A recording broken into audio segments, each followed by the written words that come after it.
real quick, and then you jump. I was going to ask, you're talking Yeah. about like the dwindling economy or the lower, the lower population.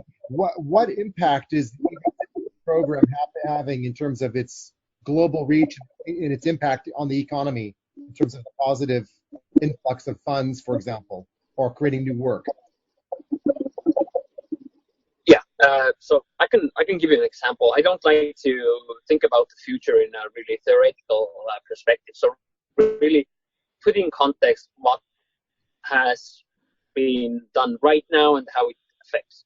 So if we think about the unemployment rate is extremely low, but we still have a problem that after giving an unemployed person a recommendation, they will be like 42% the chance that 6 months later they will be unemployed again. Whether they don't like the job, they don't fit the job, or there is something else. Right. Now, through profiling, giving a better recommendation, we can make sure that people find the precise or more likely the job that they will actually enjoy. So they will be employed longer. It's more likely that the person enjoys the job, and also the firm itself gets an employee that fits that precise position.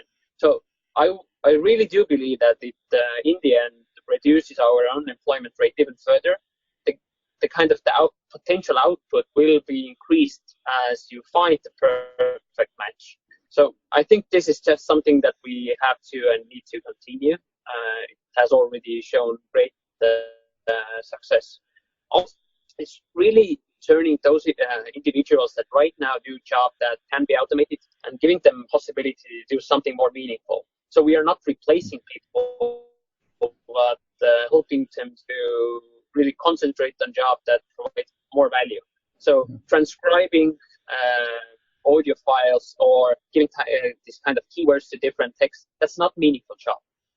I'm really believing that if it can be automated, it should be automated. We shouldn't hold back if it's easily reproducible by a machine. That's just my own opinion, and I really truly believe if it matches some KPIs, the project should be done.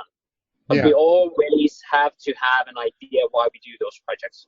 And I think that people sometimes forget that during the hype cycle especially, like let's do that or let's do this. It's really about what you're trying to achieve and how it can help. For sure. Right. So in your own work and what you are looking at and the initiatives you're working on, what are some of the, what's your favorite one that's coming down the line in 1 to 2, let's say actually 3 to 5 years from now that you really think will be game changing? That's a hard question. There are actually many different examples that are, in my opinion, awesome. Mm-hmm. But one of the latest ones that's going, that we are starting actually really soon, is kind of auditing the e-commerce field. So European legislation says that the government should make sure that citizens, the private citizen, everyone should be, take care of the the private company shouldn't take kind of, what's the word? They shouldn't manipulate with prices. Okay, yeah. In the e-commerce field, we have roughly 5,000 e-shops. It's impossible to see whether, I'm going to give an example, people raise prices and then show a discount if and how the price is pulled. So we have already done kind of pilot, let's call it. We found out that many companies actually disobey the law. They are fictionally creating higher prices before showing, for example, Black Friday. So before that, they increased the prices of different products by 30%. Oh, I see. Then, then reducing them 25%. And now you have a feeling that you are, as a customer, saving money. Instead, you might actually be paying even more. Right.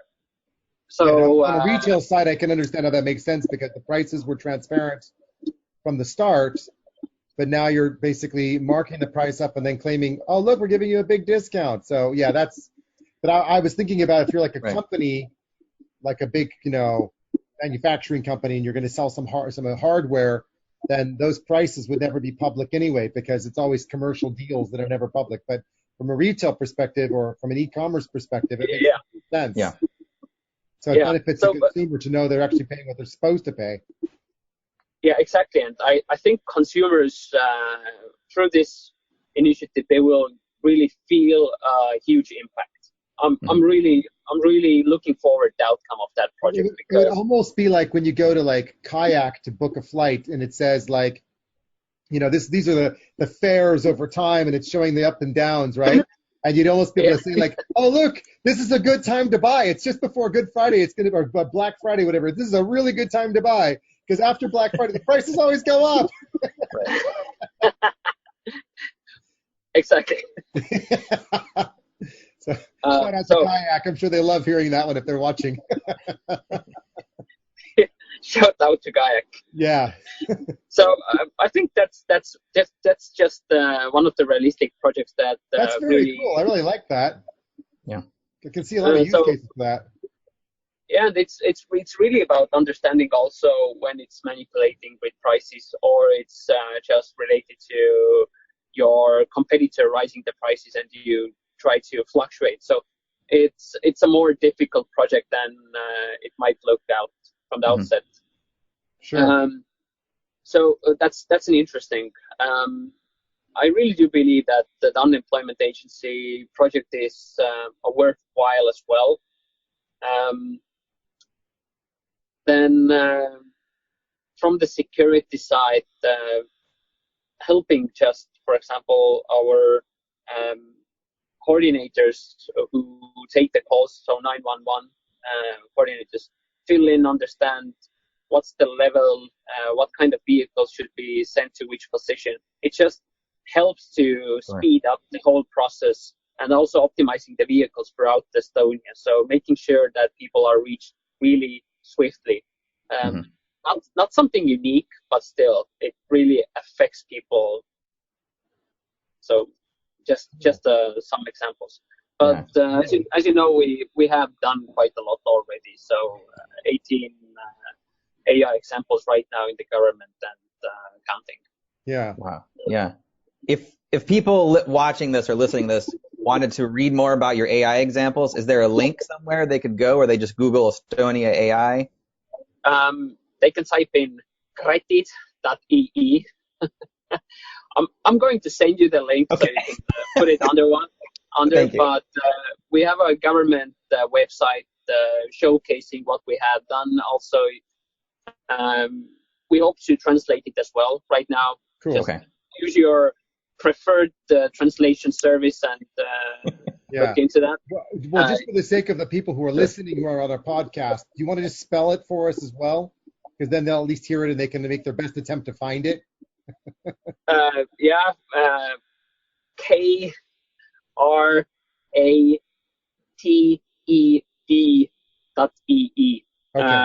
Okay. Cool. Perfect. Thank you. You can try to find it.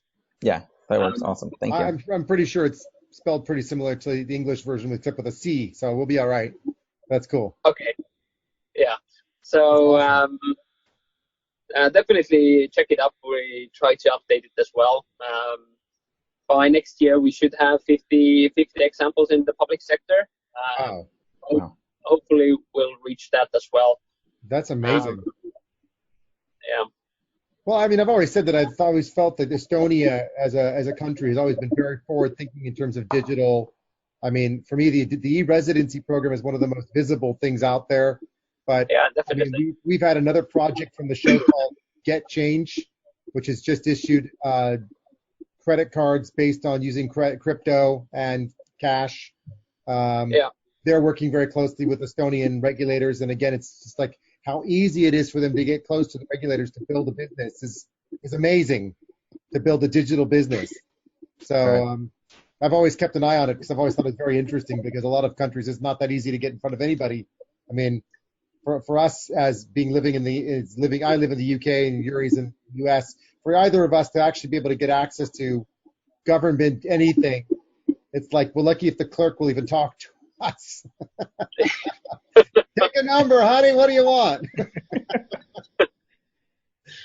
Yeah, I think that's a good time to also promote that if someone has an idea, then Estonia is a great place to try out new things as well. We're quite flexible, as you know. Estonia is open for business. Yeah, and it's digital. Open for business and digital. So come try out. We have the e-Residency. Join. Get to know the services, how the government functions. Best way. Yeah, I've got my e-Residency. I got it recently, and it is amazing how much you can start to do through a completely digital economy. I mean, truly, other than me going to an embassy to pick up my documents, and it was probably the nicest embassy I've ever been to in my life. Like, hi, how are you? Nice to see you. We've got your card here. It's great. We've got your name. We know who you are. Just show us your passport. You're on your way. And I thought, wow, they're being so nice to me. What do they want? And it was a really great experience, to be honest. So it's just neat. Yeah, it's really cool to see what you guys are doing. And I just love what you're doing in terms of your role. It's an interesting role because I've come from the world of tech my whole life, so seeing a nation take on digital scientists and trying to build a digital economy and continuing to do it and having a big vision is amazing. I guess for you, having been there 1 year, when you joined, what were you expecting when you got there? So, as you know, not coming from the public sector, you always have a fear that it's slower and maybe the motivation and so on. Actually, I was wrong. The team itself, that it's really awesome. People are actually, the innovation that happens is because people are willing to really put in the hours, be creative and try to be different. And I think that's something that, compared to other countries I've been living in, that was really a game changer. Right. People are actually as innovative, as active as you would imagine. That's a great way to close off the episode with that, because that's such an interesting statement. Yuri, do you have any last thoughts before we go? No. Thank you so much. This was very informative. Yeah. So thank you, everybody, for listening and watching, subscribing. Don't forget to hit that little bell on your way out. It's been a great pleasure having Ott Velsberg from the Estonian government, our data scientists, on the show. And check us out for future episodes. To the moon. Until next time. Thank you for joining us today on The Coin Chat. Join us on Telegram on t.me/thecoinchat, where we discuss a range of topics on cryptocurrency. And visit us on patreon.com/thecoinchat for show notes, outtakes, and previews of additional content. Or follow us on our website, which is www.thecoinchat.net. And remember to like and subscribe to us on your way out. To the moon. Until next time.